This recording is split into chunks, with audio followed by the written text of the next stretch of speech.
Hello class 10th students, कैसे हैं? आपकी पढ़ाई कैसी चल रही है? डॉक्टर राम पंजवानी के लोकप्रिय चैनल हिंदी सागर में आपका स्वागत है। आज हम चर्चा करेंगे कविता उत्साह की। प्रसिद्ध कवि सूर्यकांत त्रिपाठी निराला द्वारा लिखित कविता उत्साह एक आह्वान गीत है। इसमें कवि बादलों का आह्वान कर रहा है, बादलों को बुला रहा है। बादल निराला जी का प्रिय विषय है, लेकिन अन्य कवियों से अलग निराला जी इसे पीड़ित मनुष्यों के कष्टों को दूर करने वाले अर्थात संकट मोचक की भूमिका में देखते हैं। बादल पीड़ित मनुष्यों के कष्टों को दूर करते हैं। इस कविता में कवि निराला बादलों से गरजने का आह्वान करते हैं और उन्हें सुंदर तथा मनोहर बताते हैं।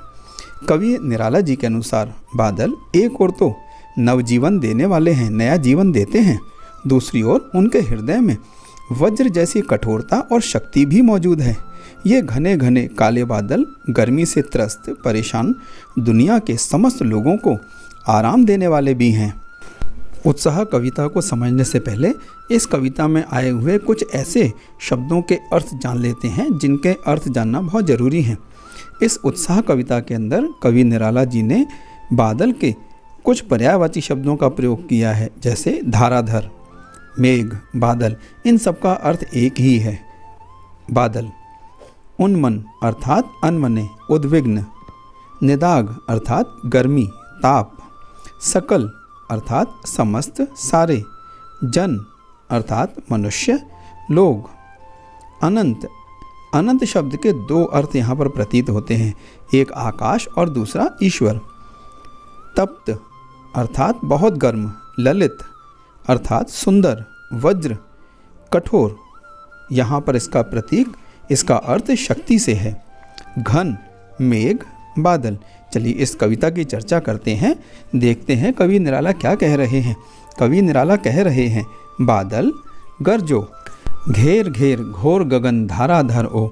इन पंक्तियों में कवि निराला बादलों को संबोधित करते हुए उन्हें गरजने के लिए कहते हैं। बादलों की गड़गड़ाहट लोगों के हृदय को उत्साह से भर देती है।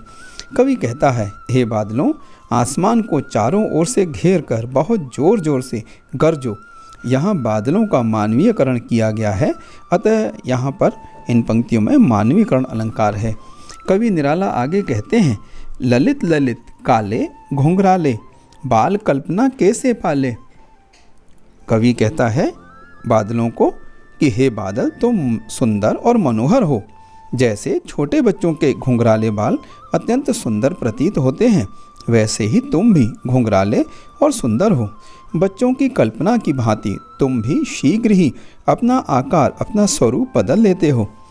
और साथ ही जैसे कवि अपने हृदय में विद्युत अर्थात बिजली की चमक और वज्र जैसी शक्ति छिपाकर नवीन कविता का सृजन करते हैं, वैसे ही तुम भी आकाशीय बिजली अपने हृदय में धारण करते हो तथा संपूर्ण प्रकृति को नया जीवन प्रदान करते हो।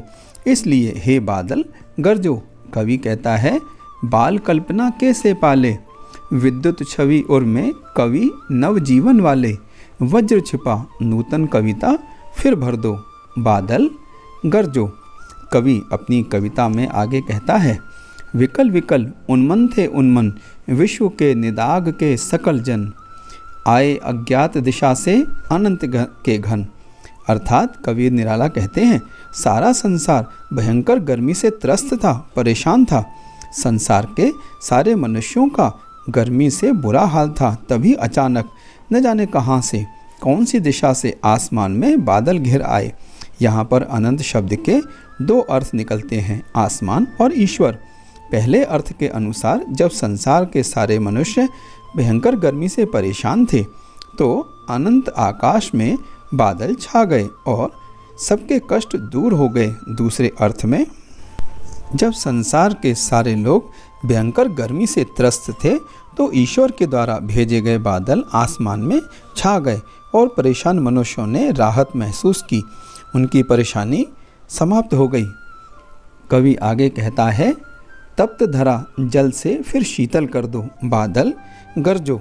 कवि निराला बादलों से गरज कर बरसने के लिए और तपती हुई धरती को शीतल करने के लिए कहता है, ताकि गर्मी से बेचैन मनुष्यों को राहत मिल सके, उनके कष्ट दूर हो जाएं। यह कविता उत्साह निराला जी द्वारा लिखित है और एक आवाहन गीत है जिसमें कवि निराला बादलों का आवाहन कर रहा है। वैसे तो अनेक कवियों ने बादलों पर कविताएं लिखी हैं तथा बादलों के सुंदर रूपों का वर्णन किया है, किंतु निराला जी अपनी कविताओं में बादलों का कल्याणकारी रूप दिखाते हैं। निराला जी की कविताओं में बादल क्रांति का संदेश लाते हुए प्रतीत होते हैं और क्रांति चुपचाप या दबे पांव नहीं आती है। क्रांति कोई एक व्यक्ति नहीं ला सकता है, उसके लिए अपार शक्ति की आवश्यकता होती है, सामूहिक प्रयासों की आवश्यकता होती है, संगठन की आवश्यकता होती है। कवि निराला जी के अनुसार बादलों की गड़गड़ाहट वातावरण में असीम ऊर्जा का संचार कर देती है। इससे दुनिया के सारे पीड़ित मनुष्यों के हृदय उत्साह से भर जाते हैं। इसीलिए इस कविता का शीर्षक उन्होंने उत्साह रखा है। पीड़ित मनुष्य शोषण की जंजीरों को तोड़कर मुक्त हो जाते हैं, उनके कष्ट दूर हो जाते हैं और समाज में बदलाव आ जाता है।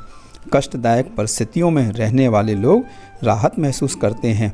वैसे ही बादल भी प्रकृति में परिवर्तन लाकर गर्मी से परेशान लोगों को, गर्मी से परेशान संसार के सारे लोगों को राहत देते हैं, उनके कष्टों को दूर करते हैं। इसलिए इस कविता में निराला जी ने बादलों को संकट मोचक की भूमिका में दिखाया है। इस कविता में निराला जी ने बादलों का मानवीयकरण किया है, अतः यहाँ पर मानवीयकरण अलंकार है। इसके साथ ही इस कविता में निराला जी ने पुनरुक्ति प्रकाश का भी सुंदर प्रयोग किया है, जैसे घेर घेर, ललित ललित और विकल विकल। इन शब्दों में चूँकि ये शब्द पुनः आए हैं, लगातार एक से अधिक बार आए हैं, इसलिए यहाँ पर पुनरुक्ति प्रकाश अलंकार है। मुझे पूर्ण विश्वास है कि यह कविता आपके समझ में आ गई होगी और आपको बोर्ड में अच्छे अंक प्राप्त होंगे। मेरे चैनल को लाइक, शेयर और सब्सक्राइब जरूर कीजिएगा ताकि आने वाले वीडियो आपको मिल सकें।